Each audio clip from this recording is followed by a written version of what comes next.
Hey everyone, welcome back to another tips and trick video on Microsoft Teams. Today we're going to be reviewing the activity feed in Microsoft Teams. Now if we look over on the left hand side in the app bar or rail, we'll see that activity feed is the first application. Now as you can see, there's a red bubble number icon or a notification some might call, which is very similar to when you receive a text message through your phone. This is just to show that you have a new message that you have not seen yet. Now, when you select on the activity button, that red icon will now disappear as shown. And here we're seeing everything in the activity section, which is a summary or record of everything you and your team have been doing on Microsoft Teams chat app. You will get to see who said it, where the location it was done on, and possibly what type. So for example, Megan here had reacted to one of my message by giving it a heart. Anything that you see that is bold is indicating that it's new and you have not read it yet.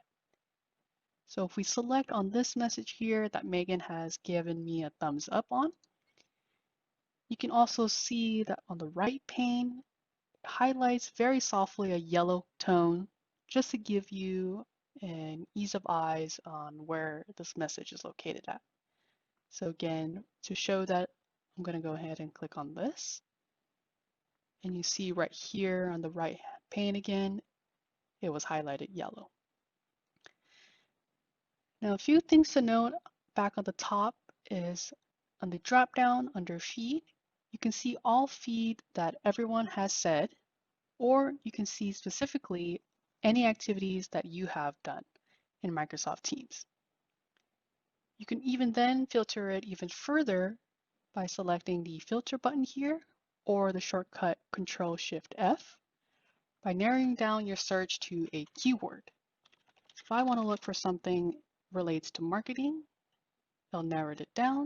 And if I select that, we can see again where it was highlighted and shown in this channel.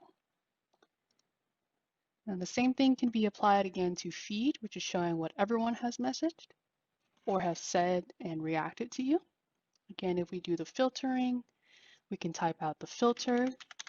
We'll see marketing. We see that a couple things were in response to this by a bot here. Or we can go into the more option and narrow it down even further by selecting any of these options provided.